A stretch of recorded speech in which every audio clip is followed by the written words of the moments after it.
Film മുഴുവനായിട്ട് മലയാളം മാത്രമല്ല എല്ലാത്തിനും സോഷ്യൽ മീഡിയ ആക്സസ് ആയതുകൊണ്ട് തന്നെ ഫേസ്ബുക്ക് ആവട്ടെ, ഇൻസ്റ്റഗ്രാം ആവട്ടെ, യൂട്യൂബ് ആവട്ടെ, അതുകൊണ്ട് തന്നെ നമ്മളുടെ അടുത്ത് നിൽക്കുന്ന ഒരാൾ എന്നുള്ളൊരു ഫീൽ എല്ലാ ജനങ്ങൾക്കും ഉണ്ട്, അല്ലെങ്കിൽ ആരാധകർക്കും ഉണ്ട് എന്നുള്ള. അന്ന് പക്ഷെ അതില്ലായിരുന്നു. ഇന്നിപ്പോൾ എങ്ങനെയാണ് സോഷ്യൽ മീഡിയ കാണാറും നോക്കാറും അതിനെ ഒബ്സർവ് ചെയ്യാറൊക്കെ ഉണ്ടോ? പക്ഷേ എന്ത് കാണാനും നിങ്ങൾക്ക് ഇഷ്ടം? അവരെ പറ്റി ഒരു കുറ്റം പറയുന്നത് കാണാനോ അവരുടെ ഡ്രസ്സിനെ പറ്റി പറയാനോ? ഇത് കാണാനല്ലേ നിങ്ങൾക്ക് ഇഷ്ടം? അവർ വീട്ടിലിരുന്ന് പ്രാർത്ഥിച്ചു, അവർ പോയി അമ്പലത്തിൽ പോയിട്ട് ഒന്ന് പറഞ്ഞാൽ നിങ്ങൾ കാണോ? കാണത്തില്ല. അവരും ഒരു ഡ്രസ്സ് ഇട്ടുകൊണ്ട് ഇങ്ങനെ നടന്നു, അവരുടെ ബാക്ക് ഇങ്ങനെയുണ്ട്, ഫ്രണ്ട് ഇങ്ങനെയുണ്ട്, ബാക്ക് അങ്ങനെയൊക്കെ അത് കാണാനല്ലേ നിങ്ങൾക്ക് കൂട്ടത്തിൽ കുറച്ച് പേര്, എല്ലാവരും അങ്ങനെയല്ല, മിക്കവാറും 99% അങ്ങനെയാണ്.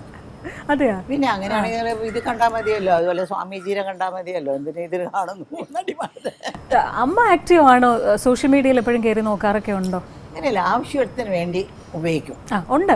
ഉണ്ട്, ആവശ്യത്തിന് വേണ്ടി ഞാൻ കാണും. ആവശ്യത്തിന് ഈ ആർട്ടിസ്റ്റിനെ പറ്റിയൊക്കെ വല്ല തെറി പറയുമോ കുറ്റം പറയുമ്പോൾ എനിക്ക് മനസ്സിന് ഭയങ്കര ദേഷ്യമാണ്. അതെന്താണെന്നറിയില്ല, എൻ്റെ ചോരങ്ങ് തിളയ്ക്കാൻ എനിക്ക് ആർട്ടിസ്റ്റ് ആരെ പറ്റി പറഞ്ഞാലും ശരി എനിക്ക് ഭയങ്കര കഷ്ടമാണ്. അങ്ങനെ എപ്പോഴെങ്കിലും പ്രതികരിക്കണമെന്ന് തോന്നിയിട്ടുണ്ടോ? ഞാനൊക്കെ ഇനി വലിയ വലിയ ആൾക്കാർക്കേ പ്രതികരിക്കാൻ ഒക്കുന്നില്ല. ഈ സാധാരണ ഒരു ഷീലയ്ക്ക് എന്ത് ചെയ്യാൻ പറ്റും പറ? ഒരു സ്ത്രീക്ക് എന്ത് ചെയ്യാൻ പറ്റും? പക്ഷെ പ്രതികരിക്കണം തോന്നിയിട്ടുണ്ട്, ഒരുപാട് തോന്നിയിട്ടുണ്ട്. ഈ വേഷത്തെക്കുറിച്ച് പറയുമ്പോൾ അല്ലേ, സ്വാതന്ത്ര്യത്തെ നമ്മുടെ ഇന്ത്യയെ പറ്റി ഭയങ്കര അഴുക്കാണ്, അതാണ് ഇതാണെന്നൊക്കെ പറയില്ലേ. ഇന്ത്യ ഈസ് വെരി ഡേർട്ടി എന്നൊക്കെ പറയുമ്പോൾ നമുക്ക് തോന്നും. ഞാൻ US പോയപ്പോഴേ ആദ്യം അവരോട് ഞാൻ ആവശ്യപ്പെട്ടത് എനിക്ക് അവിടെ ഉള്ള സ്ലം കാണണം. കാരണം എന്താണെന്ന് വെച്ചാൽ നമ്മളെ മാത്രം കുറ്റം പറഞ്ഞുകൊണ്ടിരിക്കുക, അവിടെ സ്ലം ഒന്ന് കാണട്ടെ നമ്മൾ ഒന്ന് പറഞ്ഞിട്ട് സ്ലം കാണാൻ പോയി.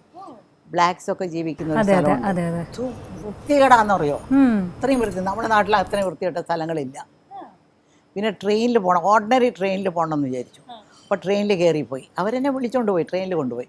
പോയപ്പോൾ ആ ട്രെയിൻ മുഴുവൻ എഴുതി വൃത്തികേടൊക്കെ എഴുതിയൊക്കെ വെച്ചിരിക്കുക ട്രെയിനിലൊക്കെ. ആ കാലത്ത് ഇപ്പോഴെങ്ങനെയാണെന്ന് എനിക്കറിയില്ല, ആ കാലത്തിലുള്ള കാര്യങ്ങൾ ഞാൻ പറയും. ശരി. അപ്പോൾ എല്ലാ സ്ഥലത്തും സ്ലം ഉണ്ടാവും, എല്ലാ സ്ഥലത്തും ഉണ്ടാവും. ഇപ്പോൾ ട്രംപ് പറഞ്ഞിരിക്കുകയാണ് അവരുടെ സ്ഥലമൊക്കെ നന്നാക്കും എന്നൊക്കെ പറഞ്ഞിരിക്കുന്നു. അതിനെപ്പറ്റി നോ കമൻസ്, അത്രയേ ഉള്ളൂ.